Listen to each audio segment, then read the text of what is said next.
selalu baik dan selalu sehat.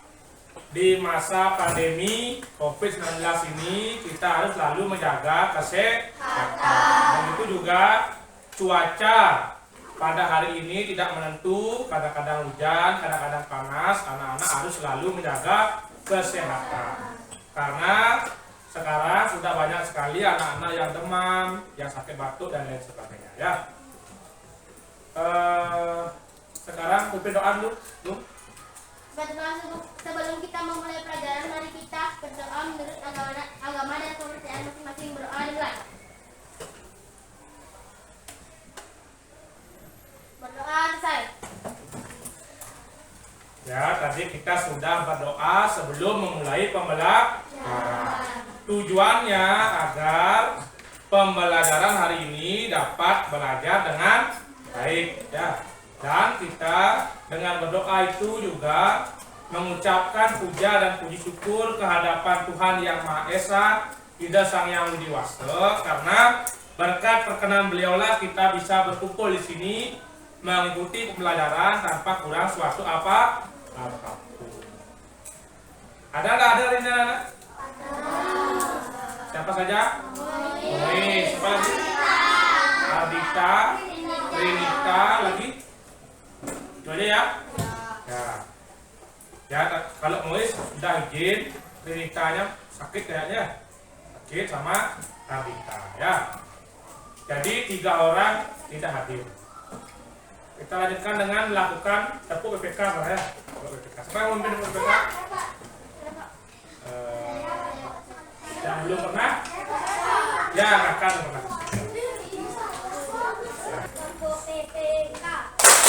Religius, nasionalis, mandiri, gotong royong, integritas.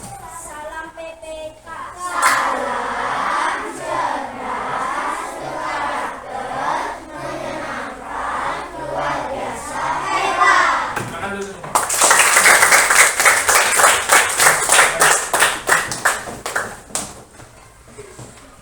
Hari ini kita sudah melakukan tepuk PPK, di mana dalam tepuk PPK itu ada karakter-karakter seperti religius, nasionalis, mandiri, gotong royong, dan integritas. Tujuannya agar anak-anak mampu menerapkan karakter-karakter tersebut dalam kehidupan sehari-hari.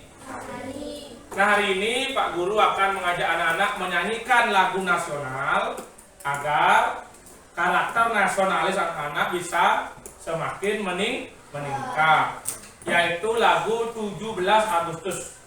Bisa menyanyikan lagu 17 Agustus? Nah, ya. Sekarang Pak akan startkan.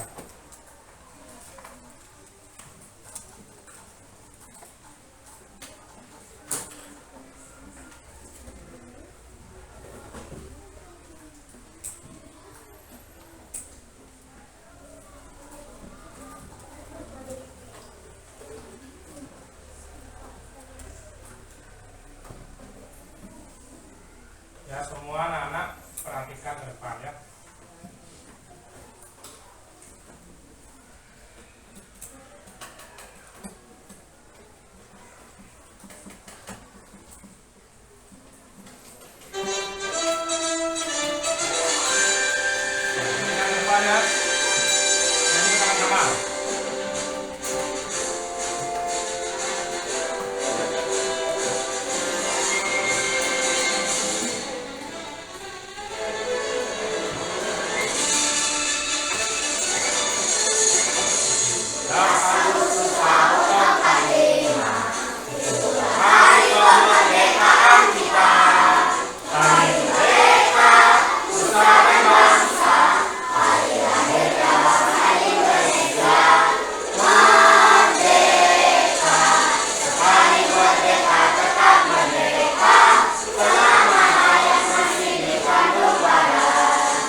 tadi kita sudah menyanyikan lagu nasional yaitu lagu 17 Agustus. Seperti yang telah kita ketahui bersama bahwa tanggal 17 Agustus itu adalah Hari Kemerdekaan Negara Republik Indonesia.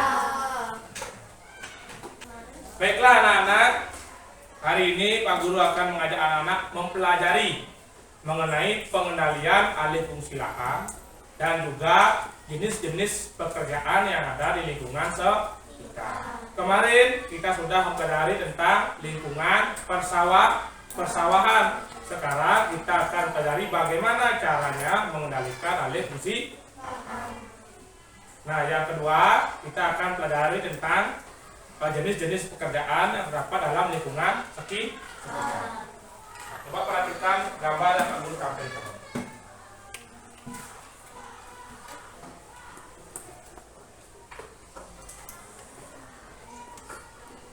Coba anak-anak lihat gambar yang Pak Guru tampilkan. Gambar apa itu? Gambar? Ya, gambar seorang petani yang menanam padi.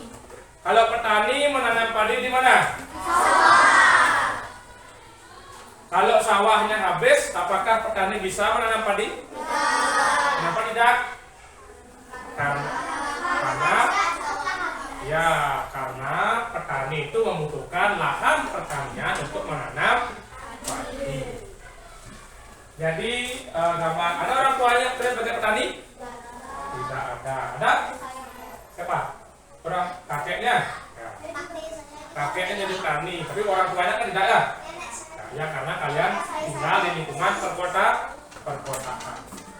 Jadi seperti yang telah kita ketahui sama, gambar depan adalah gambar petani yang sedang menanam padi. Petani menanam padi di sawah. Nah sekarang Pak Guru akan mengajak anak-anak mengamati sebuah video tentang pengendalian alih fungsi lahan. Anak-anak perlu memperhatikan dengan seksama, perhatikan dengan baik ya.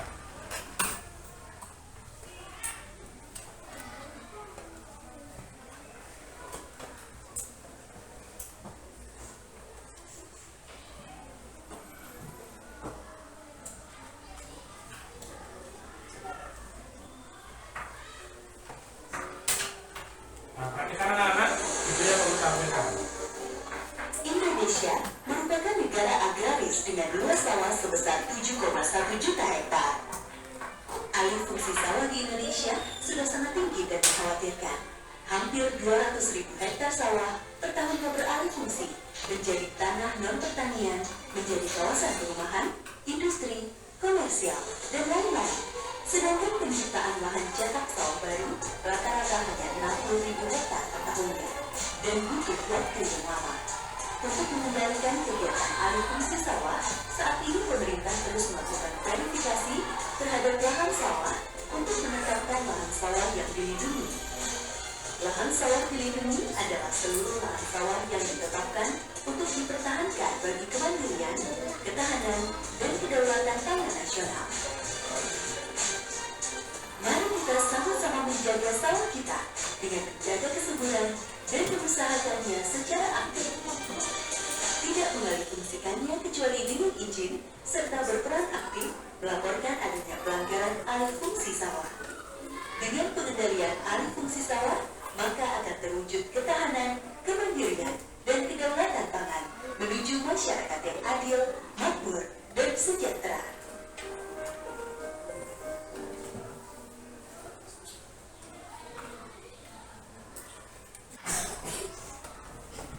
Baiklah anak-anak, itu tadi sudah Pak Guru tampilkan video mengenai pengendalian alih fungsi lahan sawah.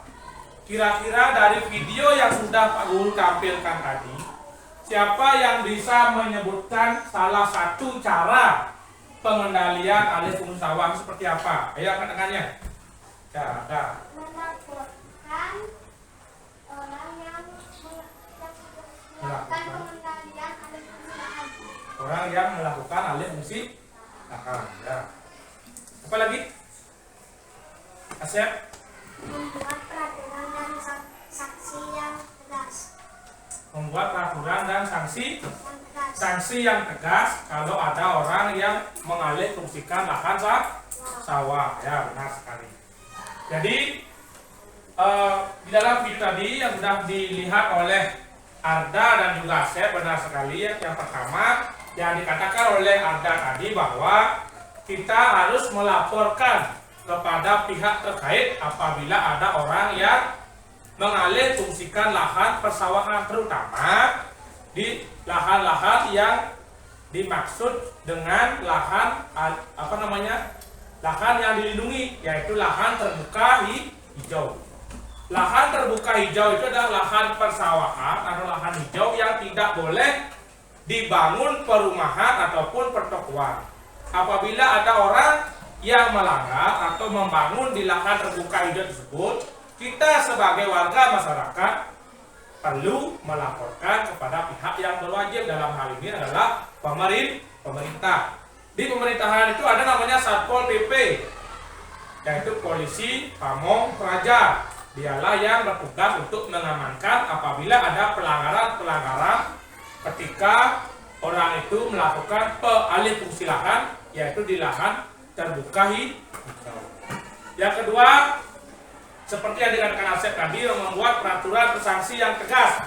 Itu benar sekali. Apabila ada orang yang mengalih fungsikan lahan persawahan di lahan terbuka hijau, itu perlu mendapatkan sanksi yang tegas atau hukuman yang tegas, baik berupa hukuman kurungan di penjara atau denda.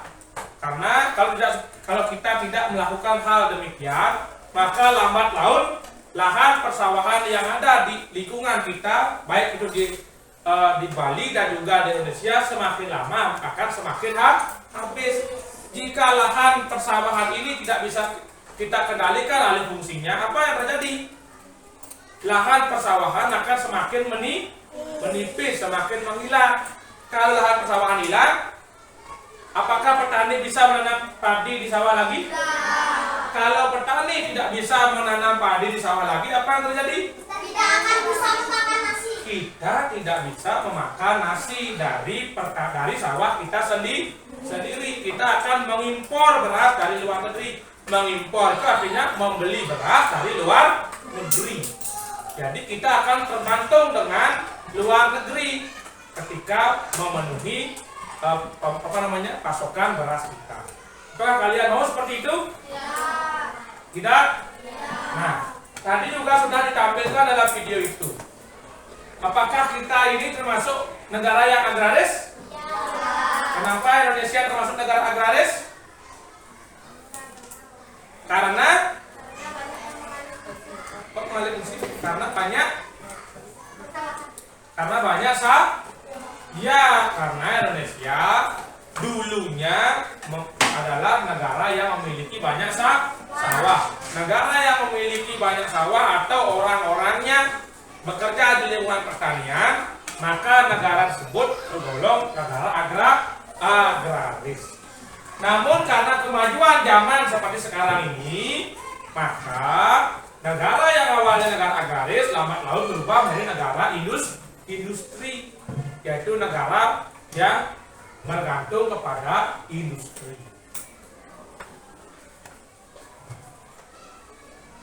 Oleh sebab itu, kita sebagai generasi penerus bangsa, kita harus menjaga lahan persawahan ini agar selalu ada, selalu ada, dan selalu kita jaga keberadaan. Nah, dulunya di Denpasar ini juga sebenarnya merupakan daerah yang sawahnya sangat banyak sekali. Di lingkungan kita ini, di Kota Denpasar ini dulu merupakan daerah agraris. Tapi karena Kota Denpasar ditetapkan sebagai ibu kota Provinsi Bali, maka banyak orang yang berdatangan bekerja ke Denpasar, baik itu dari luar Kota Denpasar dan luar Pulau Bali yang bekerja di sini. Jadi banyak sawah-sawah yang ada di Denpasar ini dialih fungsikan menjadi perumahan, menjadi pertokoan, menjadi perhotelan, dan juga menjadi tempat untuk industri. Oleh sebab itu sawah-sawah di Denpasar ini banyak berkurang. Kita sebagai generasi muda ke depannya kita perlu menjaga agar alih fungsi lahan ini tidak semakin luas, tidak semakin banyak terjadi. Oleh sebab itu, apa yang harus kita lakukan? Ayo, untuk menjaga lingkungan persawahan itu supaya tetap terjaga selain yang dikatakan oleh Arda dan Asep tadi. Apa? Ya? Ya, betul sekali. Menjaga sawah kita agar selalu tetap subur dengan cara menggunakan pupuk kompos atau pupuk yang alami dan tidak menggunakan alat-alat kimia atau pestisida yang dapat merusak lingkungan persawahan. Betul sekali apa yang dikatakan oleh Nathan tadi. Nah, sekarang Pak Guru akan menampilkan. Baiklah anak-anak, coba anak-anak lihat apa yang Pak Guru tampilkan di slide di depan. Bagaimana tindakan kita menjaga lingkungan persawahan dan bagaimana caranya agar alih fungsi lahan persawahan tidak semakin luas. Coba siapa yang mau membaca yang pertama? Ya ada dari bangku aja, dari bangku aja.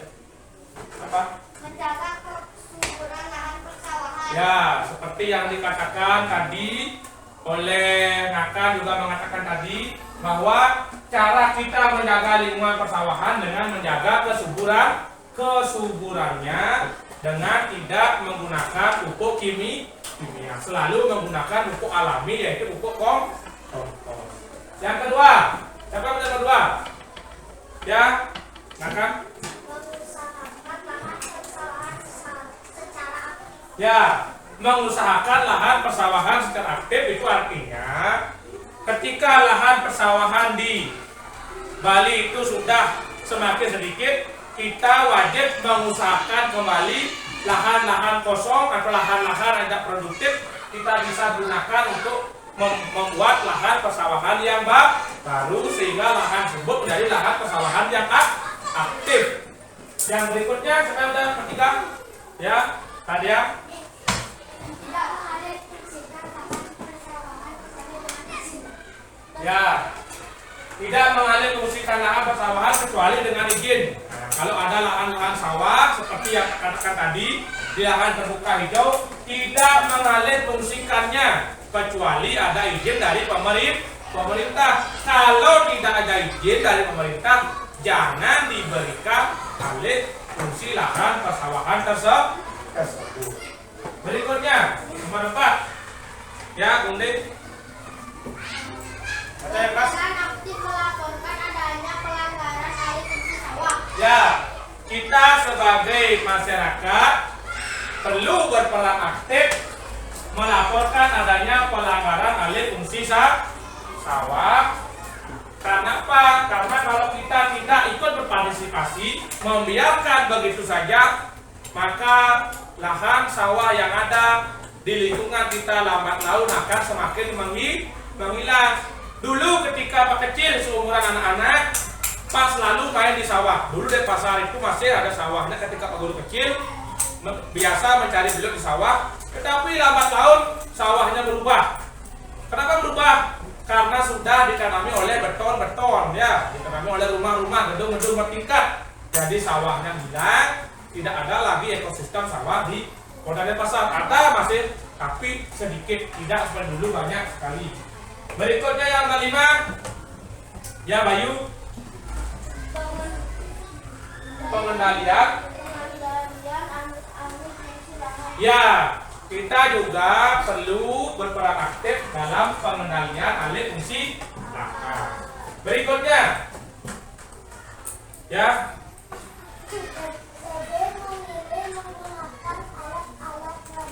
ya benar sekali. Kita perlu memilih alat-alat tradisional ketika kita bekerja di lingkungan persawahan. Berikutnya, ya, Tidak menggunakan bahan kimia Ya betul sekali Kirana, kita dalam lingkungan persawahan ketika kita bertani di sawah, alangkah baiknya kita tidak menggunakan bahan-bahan kimia seperti pestisida yang berlebih. Kenapa? Karena dapat merusak ekosistem yang ada di sawah. Kalau ekosistem sawah rusak, maka hasil pertaniannya juga akan menjadi sedikit. Kalau hasil pertaniannya sedikit, maka petani itu tidak akan mendapatkan untung.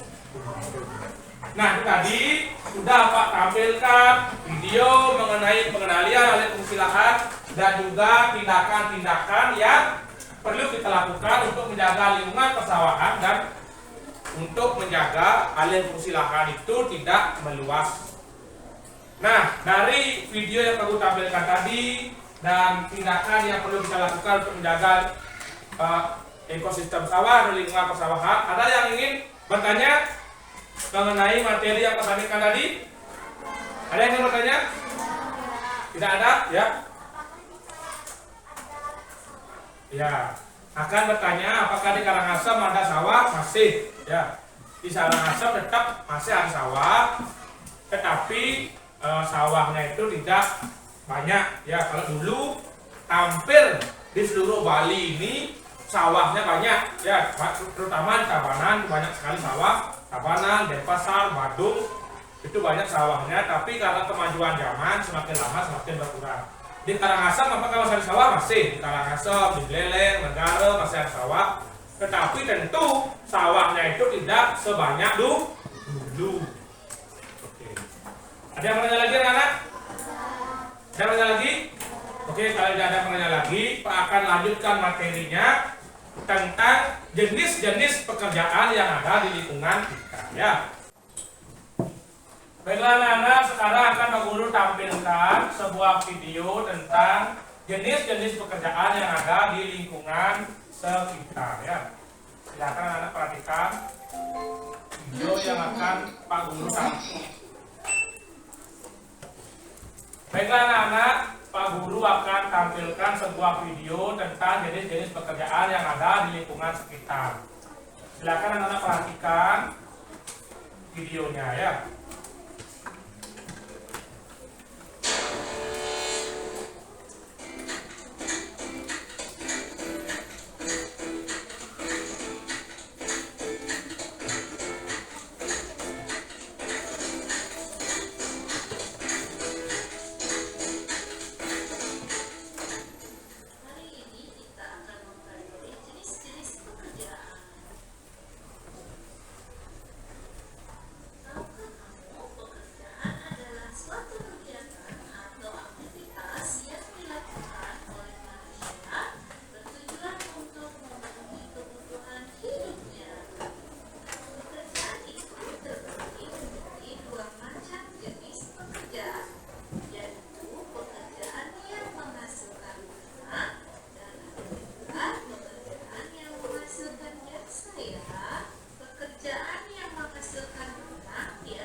Dokter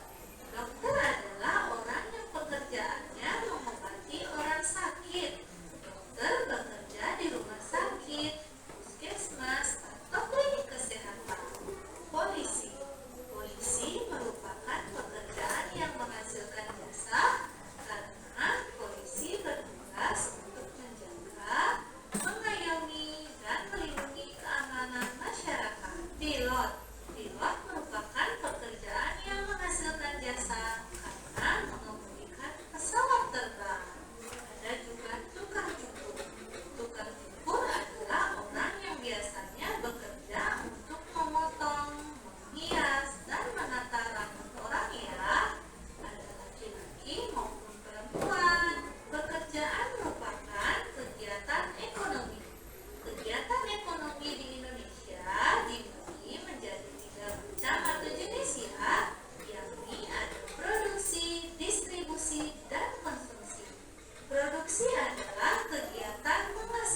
sudah Pak Guru tampilkan mengenai video jenis-jenis pekerjaan yang ada di lingkungan sekitar, di lingkungan kita ya.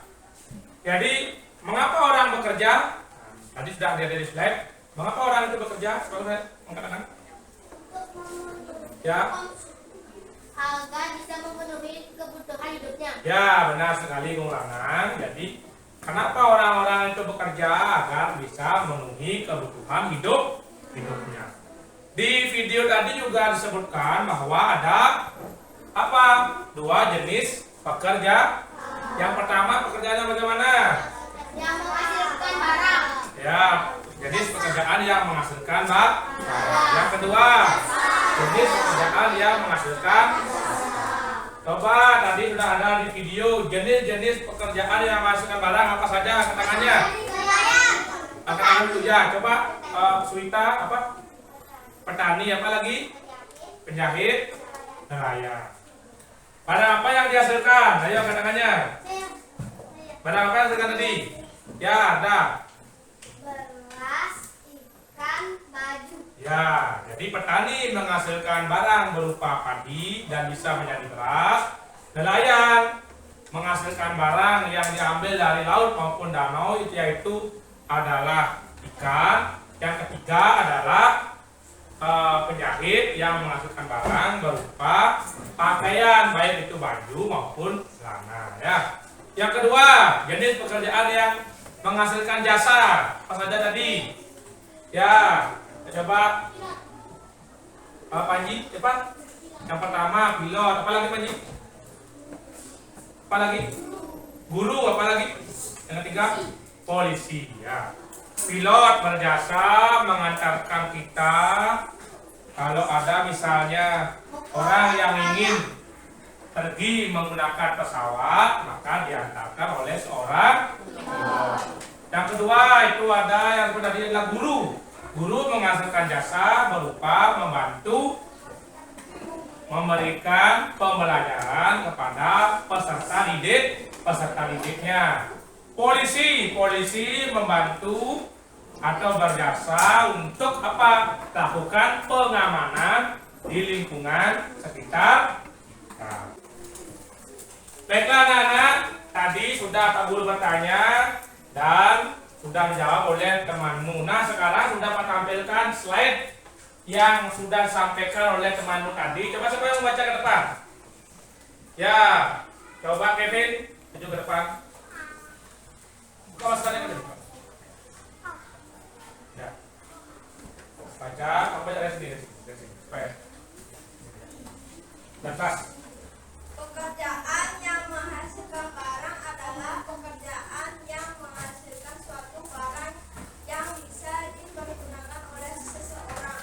Contohnya, petani menghasilkan padi dan jagung, nelayan menghasilkan ikan, peternak menghasilkan daging, susu dapur, pengrajin menghasilkan berbagai jenis barang kerajinan seperti batik, vas bunga, dan anyaman. Pekerjaan yang menghasilkan jasa adalah pekerjaan yang hasilnya bukan berupa barang tetapi hasil pekerjaannya dapat dinikmati dan dirasakan orang lain. Contohnya guru, dokter, tukang potong rambut, polisi, tentara, dan sebagainya. Ya, silakan duduk. Nah, itu tadi sudah dibaca oleh temanmu Kevin. Jadi pekerjaan yang menghasilkan barang adalah pekerjaan yang menghasilkan suatu barang yang dapat dipergunakan oleh seseorang. Seperti tadi, petani menghasilkan padi bisa dijadikan beras oleh seseorang. Nelayan mendapatkan ikan dari laut, itu berupa barang, bisa kita nikmati, kita jadikan lauk. Di sana juga ada peternak menghasilkan daging, susu. Dagingnya juga kita bisa manfaat. Nah, itulah yang disebut dengan pekerjaan yang menghasilkan barang. Yang kedua, pekerjaan yang menghasilkan jasa adalah pekerjaan yang tidak berupa barang, tetapi berupa hasil pekerjaan yang dapat dinikmati oleh orang lain. Seperti guru menghasilkan jasa. Guru mengajar didiknya? Peserta didiknya mendapatkan apa? Mendapatkan ilmu pengetahuan. Dokter menghasilkan jasa seperti apa? Dia bisa mengobati orang yang sedang sakit. Coba berikutnya saya membaca. Ya, muraban. Ya, terus Produk. ini kegiatan ekonomi. Kegiatan ekonomi. Ya. 1. Produksi adalah kegiatan ekonomi membuat barang. Ya. 2. Distribusi adalah kegiatan ekonomi menyalurkan barang. Ya. 3. Konsumsi adalah kegiatan ekonomi menggunakan atau memakai barang. Ya, jadi di dalam pekerjaan itu, jenis pekerjaan itu terdapat yang disebut dengan kegiatan ekonomi. Pekerjaan yang menghasilkan barang disebut dengan kegiatan produksi.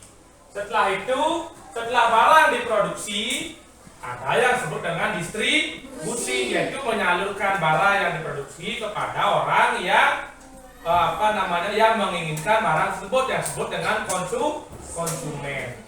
Yang terakhir disebut dengan konsumsi. Konsumsi adalah pemakaian barang yang sudah diproduksi oleh produsen. Siapa konsumen itu? Ya, kita sendiri yang menggunakan barang yang dihasilkan oleh produsen. Misalnya beras, siapa yang menghasilkan petani? Siapa yang mengkonsumsi beras? Ya, kita sendiri. Penjahit menghasilkan baju celana. Siapa yang menggunakan baju celana? Ya, kita sendiri. Kita ini termasuk konsumen. Ini juga sudah Pak jelaskan ketika minggu lalu ya mengenai kegiatan ekonomi. Jadi di dalam setiap pekerjaan, setiap jenis pekerjaan yang ada di di lingkungan kita itu juga terdapat kegiatan ekonomi. Ada yang bertanya anak-anak? Ada yang bertanya mengenai jenis-jenis pekerjaan yang menghasilkan barang dan jasa? Tidak? Sudah paham anak-anak? Mengerti? Baiklah anak-anak, kalau tidak ada yang bertanya lagi, nanti anak-anak akan Pak Guru bagi menjadi beberapa kelompok dan akan ajak mengerjakan LKPD. Tapi sebelum itu mari kita melakukan ice breaking terlebih dahulu. Silakan anak-anak berdiri. Kita akan menyanyikan lagu Topi Saya Bundar menggunakan gerakan ya. 1, 2, 3 mulai. Topi saya bundar, bundar topi saya. Kalau tidak bundar, bukan topi saya. Lagi sekali. Topi saya bundar, bundar topi saya. Kalau tidak bundar, bukan topi saya. Ya, tangan dulu semua. Sekarang kita masih berdiri, ada duduk. Sekarang kita akan melakukan tepuk sukses secara bersama-sama. Tepuk sukses. Di hatiku ada cinta, di mulutku ada doa, di tanganku ada karya.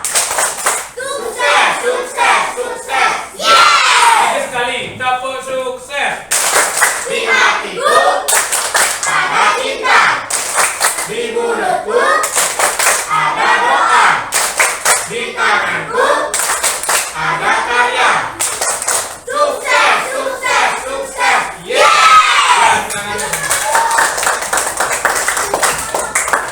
Baiklah anak-anak, tadi kita sudah melakukan ice breaking sebelum Pak Guru membagi kelompok. Nah sekarang anak-anak duduknya sudah berkelompok Dan sudah ada 6 kelompok ya, sudah ada 6 kelompok. Karena tadi kita mempelajari tentang pekerjaan yang menghasilkan barang atau jasa, maka kelompoknya akan Pak Guru gunakan nama-nama barang ya, nama-nama barang. Ini kelompok beras ya. Itu kelompok jagung, kelompok ikan, kelompok baju, kelompok sepatu. Ini kelompok apa tadi? Belum. Kelompok tas ya. Tas. Ya. Ini tadi apa? Beras, itu kelompok jagung. Ini kelompok sepatu, kelompok tas, kelompok ikan, kelompok baju. Oke. Nah, sekarang Pak Guru akan membagikan LKPD, lembar kerja peserta didik, kepada anak-anak. Silakan anak-anak kerjakan dan diskusikan dengan teman kelompoknya ya.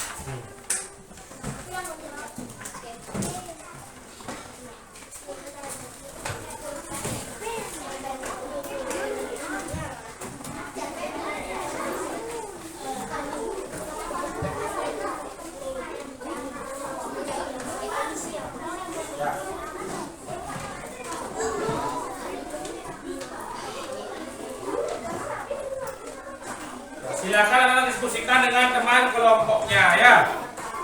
Di sana kamu suruh mencari pekerjaan yang ada di lingkungan sekitarmu dan kamu menggolongkan di pekerjaan itu termasuk pekerjaan yang menghasilkan barang atau jasa ya.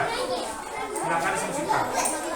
Ya, Anda diskusikan dulu ya.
Ini kelompok apa namanya Kalista? Kelompok beras ya. Nah, di LKPD ini kamu disuruh mencari pekerjaan yang ada di lingkungan sekitarmu. Pekerjaan-pekerjaan itu nanti kamu tulis di kolom ini dan lalu kamu pilih pekerjaan yang mana menghasilkan jasa, pekerjaan yang mana yang menghasilkan barang ya. Boleh dari sini. Nah, setelah kamu dapat itu kamu nanti presentasikan ke depan ya. Nanti kelompok beras ya presentasi ke depan mengenai KPD ini ya. Silakan tulis dulu. Silakan disesuaikan dengan kelompok ini ya. Ya, sini sudah ada gambarnya ya. Ya kamu menggolongkan aja. Ya, jadi kelompok apa namanya? Nah, kelompok tas ya. Buat kali ini nanti kamu mencari pekerjaan yang ada di lingkungan sekitarmu ya. Setelah itu pekerjaan itu kamu pilih-pilih dia yang mana yang menghasilkan jasa, yang mana menghasilkan barang itu kamu kerjakan di kolom ini ya. Paham? Ya. Diskusikan dengan teman kelompoknya ya.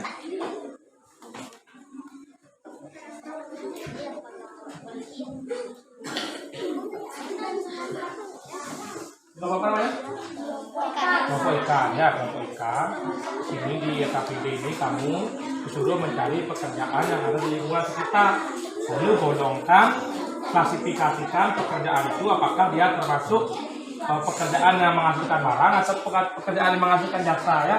Maka kamu tulis di kolom ini ya. Bisa? Ya, kerjakan ya.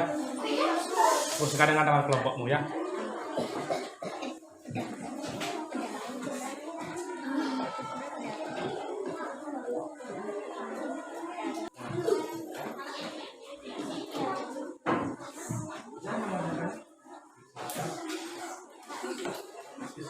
Ya. Oh, menjadi pekerjaan yang menghasilkan barang ya.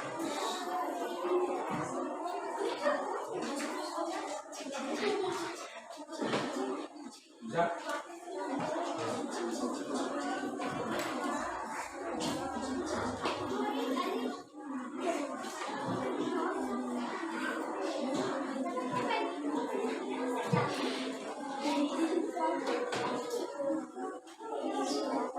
Bisa, sudah. Selesai. Anak-anak, tadi sudah Pak lihat diskusi kelompoknya sudah bagus sekali, sudah bagus diskusinya dan sudah bisa mengerjakan. Dan tadi sudah Pak Guru berkeliling dan hampir semua sudah menyelesaikan LKPD-nya. Sekarang saatnya ada satu kelompok yang mempresentasikan hasil LKPD anak-anak ya. Nah, coba kelompok apa tadi yang tunjuk? Ya, kelompok beras ya. Silakan kelompok beras maju ke depan. Baiklah anak-anak, ini temanmu dari kelompok beras sudah maju ke depan akan mempresentasikan hasil LKPD-nya. Tolong anak-anak perhatikan nanti. Ya silakan Kevin. Hai teman-teman, perkenalkan nama saya Muhammad Kevin dan apa Sanjaya. Sampai saya Sastra, sampai saya Kalista, sampai Kalista Beras. Nama kelompok saya adalah beras. Saya akan mempresentasikan hasil diskusi saya. Ya. Yang keras. Pekerjaan yang ditekuni. Nomor 1, polisi. Polisi menghasilkan jasa karena melindungi lingkungan masyarakat. Nomor 2, nelayan. Nelayan menghasilkan barang karena mendapatkan ikan dan atau menangkap ikan. 3, petani. Petani menghasilkan barang karena menanam padi dan menghasilkan beras. Nomor 4, dokter. Dokter menghasilkan jasa karena mengobati orang sakit. Nomor 5, penjahit. Penjahit menghasilkan barang karena menjahit baju, celana, dan lain-lain. Baiklah anak-anak, itu tadi sudah disampaikan oleh kelompok beras tentang pekerjaan yang menghasilkan barang atau pekerjaan yang menghasilkan jasa. Ada yang salah dari apa yang disampaikan oleh kelompok beras tadi? Ada yang salah jawabannya? Benar semua jawaban dari kelompok beras tadi? Tidak ada yang keliru? Oke, kalau tidak ada yang salah, berikan tangan dulu untuk kelompok beras. kita berikan tepuk salut, tepuk salut. Salut, salut. Salut, salut. Salut. Lagi sekali, tepuk salut. Salut, salut. Salut, salut. Salut. Ya, tangan lagi sekali pukul berat. Ya, silakan duduk ya, Bang.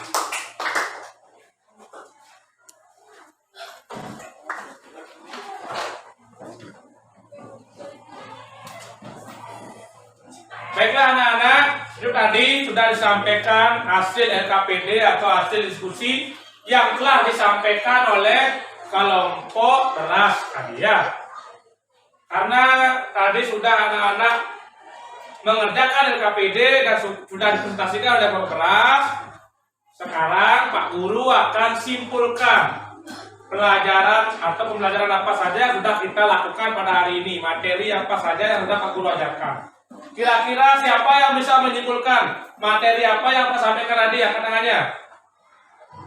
Ya, Golana. Pekerjaan apa yang menghasilkan jasa dan pekerjaan apa yang menghasilkan barang? Ya, benar sekali. Ya. Selain itu apa lagi Pak Guru ya? Apa? Ya, benar Enso, jenis pekerjaan. Berikutnya siapa lagi? Ya, Ya, belajar alih fungsi lahan persawahan. Bagaimana caranya mengendalikan alih fungsi lahan? Ya, jadi anak-anak sudah bisa menyimpulkan pembelajaran hari ini atau materi-materi yang anak-anak pelajari hari ini. Nah, untuk lebih memahami materi yang Pak Guru sampaikan tadi, Pak Guru akan memberikan soal evaluasi kepada anak-anak. Ya, nanti anak-anak kerjakan di buku tulis.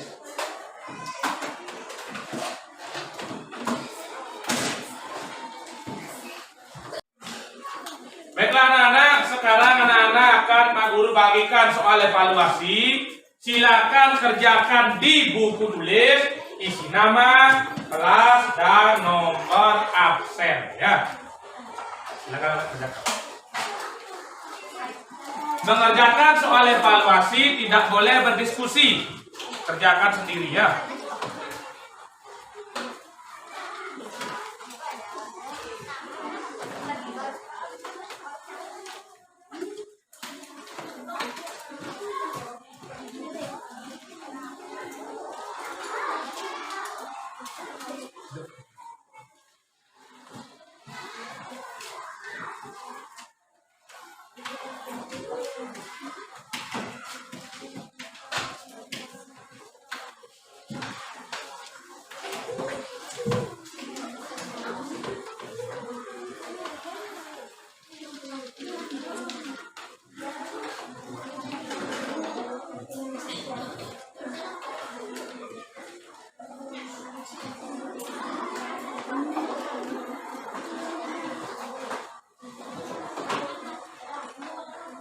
Ya, silakan anak kerjakan, tidak boleh berdiskusi ya.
kegiatan.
Baiklah anak-anak, nah, tadi Pak lihat sudah banyak yang menyelesaikan soal evaluasinya.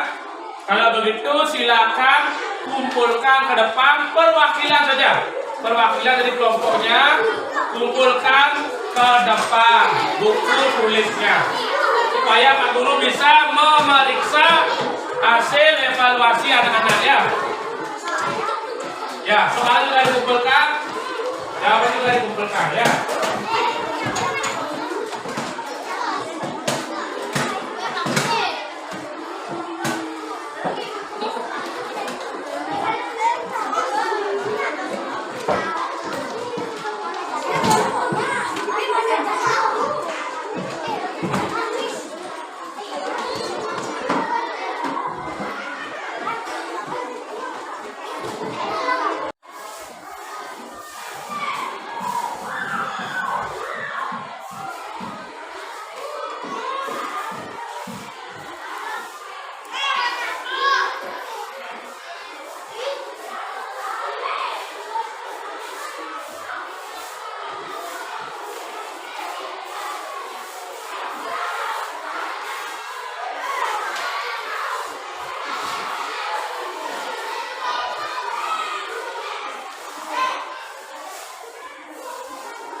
Baiklah anak-anak, hasil evaluasi anak-anak sudah Pak Guru periksa, tetapi ada yang nilainya kurang bagus, tapi ada satu orang ada nilainya di bawah KKM, nanti akan Pak Guru berikan remedial. Sisanya sudah di atas KKM. Jadi yang lainnya sudah pintar-pintar, nilainya sudah di atas KKM, hanya satu orang saja yang masih di bawah KKM, nanti akan Pak Guru berikan remedial. Ya, Pak Guru sebutkan namanya, tapi yang lainnya sudah bagus, nilainya di atas KKM. Silakan sudah semua. Baiklah anak-anak, karena tadi Pak Guru sudah mengajarkan anak-anak tentang bagaimana caranya mengalihkan alih fungsi lahan. dan juga belajar tentang jenis-jenis pekerjaan. Sekarang Pak Guru bertanya, adakah materi pelajaran yang anak-anak tidak sukai tadi? Tidak ada? Apakah anak-anak senang dengan materi yang Pak Guru sampaikan? Senang belajar semua materinya?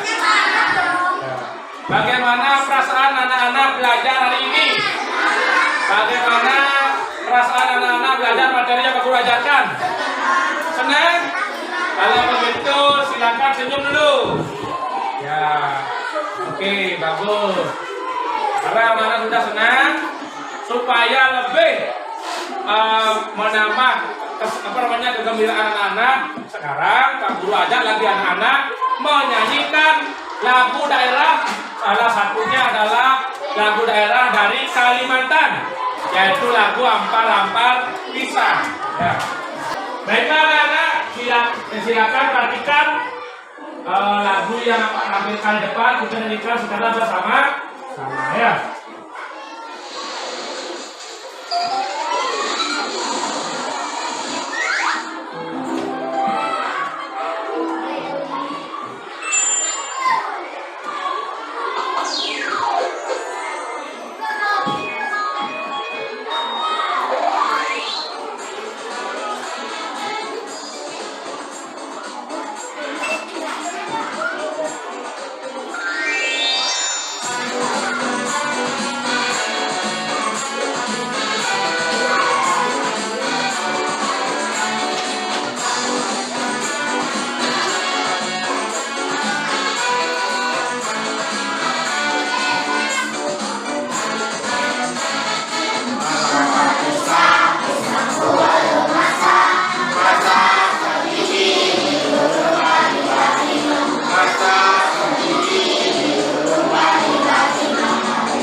Baiklah anak-anak, itu tadi kita sudah menyanyikan salah satu lagu daerah yang berasal dari Kalimantan apa?